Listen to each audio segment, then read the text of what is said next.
Have you ever watched one of your competitors absolutely blow up on social media? Meanwhile, you're left wondering, how the heck did they just do that?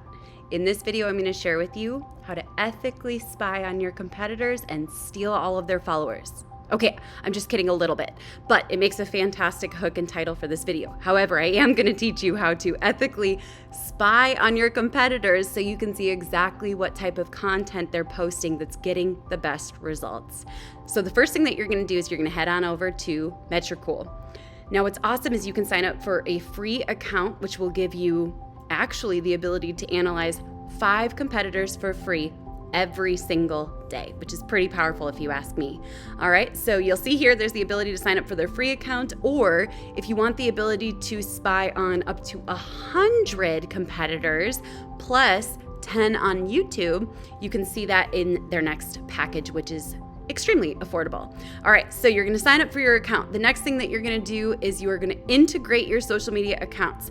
You'll see that I have Twitter, LinkedIn, Pinterest, TikTok, Google My Business, YouTube. I don't have Twitch because I don't use it, Facebook ads, and that's it. So many of the platforms, which is fantastic. By the way, Metricool also has an inbox so you can handle all of your DMs, your PMs, and the direct messages that you get from every single social media platform. All right, then what you're gonna do is pick the platform you wanna spy on your competitors with. The YouTube one is a part of the paid program, but you can get started with the free platform, at least to start, so you can kind of get a feel for how it works.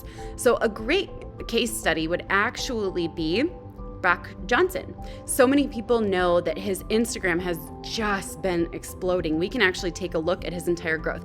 I also put Vanessa Lau and Millie. I love these people. I only know one of them personally, and I met Millie once at a conference, and she was so nice. Fun story, actually, when I met her, our rooms were right next to each other because we were speaking at the same event. And when I met Modern Millie, she was so nice, and I was like, "Are you Modern Millie?" And she's like, "Yes." And for whatever reason, I totally blanked and got really nervous and awkward. And I was like, "Oh, I'm Rachel. I work with Metricool," and never shared anything else that I do. I don't actually work for Metricool. I'm their US ambassador, but I just never corrected myself and just went with it.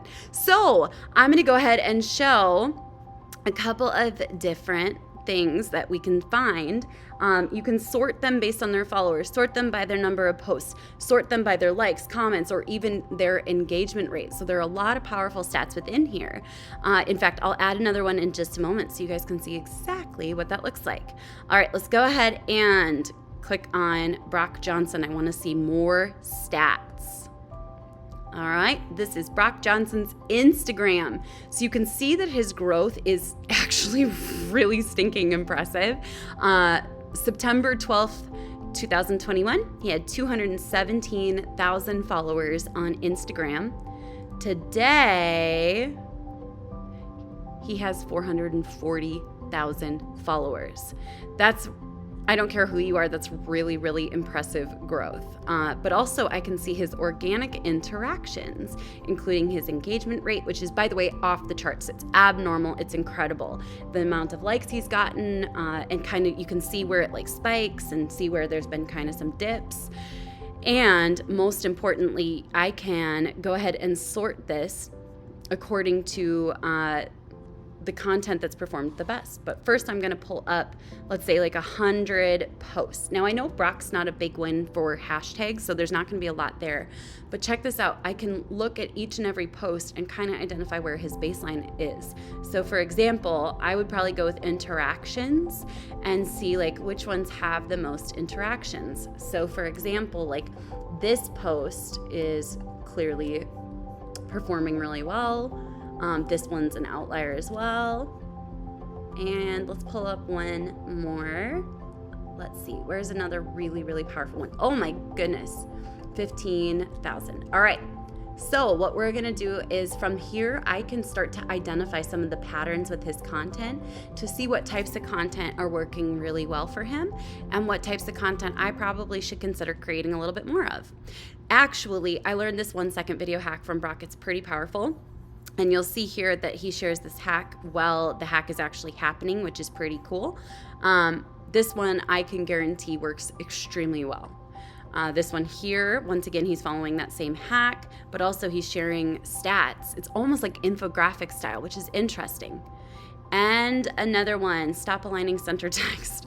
Oh my goodness, it kills. Text that is aligned to the center kills engagement. So this is a carousel, and it's not a video post, but it's a carousel with a tip on each and every one.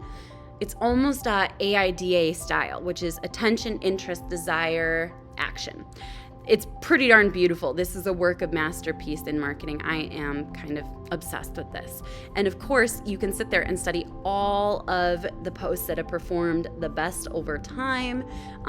Literally, you can go all the way back to as far as, I'm pretty sure as far as Metricool has had this tool even, which is really, really powerful. But I'm going to show you guys exactly how to add someone. So we're going to look up Gary Vaynerchuk Instagram handle. Okay, it's just Gary V. Oh, I could have probably guessed that. All right, we're gonna go ahead and click add. And I'm gonna put Gary V and add him to my competitor analysis. Now, side note, I don't really think that any of these people are necessarily my competitors. I feel like if anything, these are really and truly collaborators, but I can learn a lot from what they're doing well. And reminder, it's never okay to steal content or take content so similarly that it feels like stealing, but rather what we can do is identify the patterns and the types of content that are performing really well for them. All right, so Gary has a lot of followers. Let's just be super honest. He has a lot of followers. And while technically his growth is slower than Brock, I'm actually not that surprised, because there becomes a point where you kind of hit the critical mass where it can be difficult to grow beyond that without totally changing things up. However, no one's complaining about this this style. So let's go ahead and take a peek.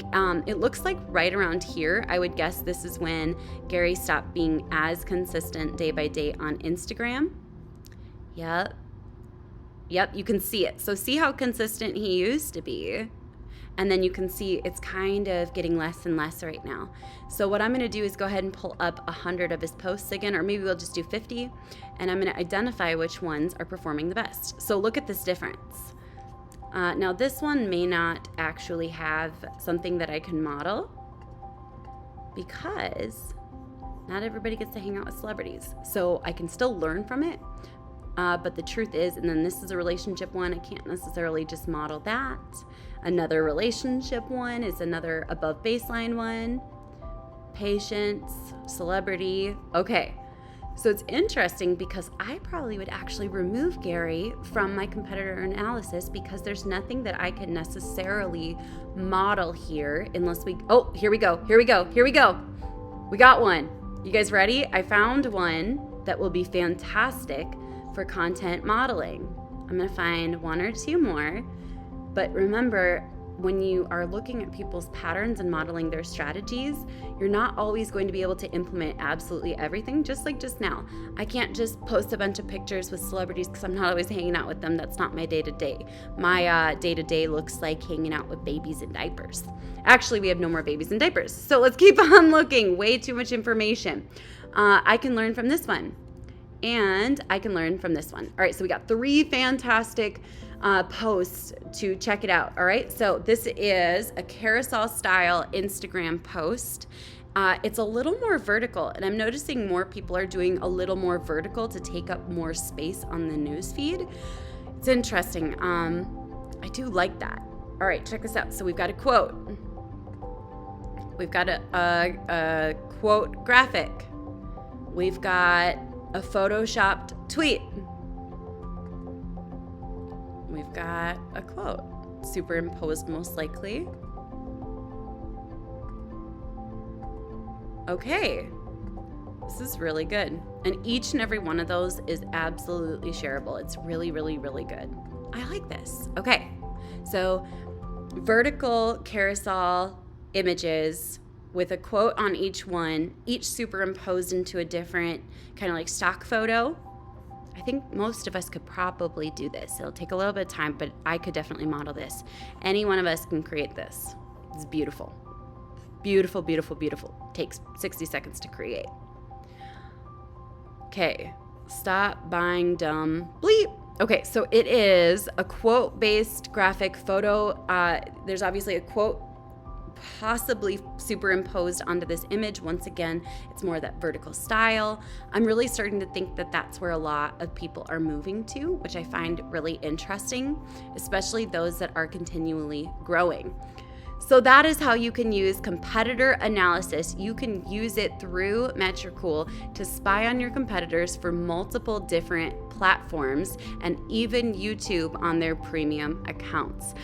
If you want to try a premium account completely for free, you can use code Rachel, and that will give you 30 days of free access to Metricool's premium everything you want to try out, so you'll get absolutely hooked, and then you can actually start improving your content process to reach more people and attract the followers that you want to reach. I'll catch you guys later. Bye for now.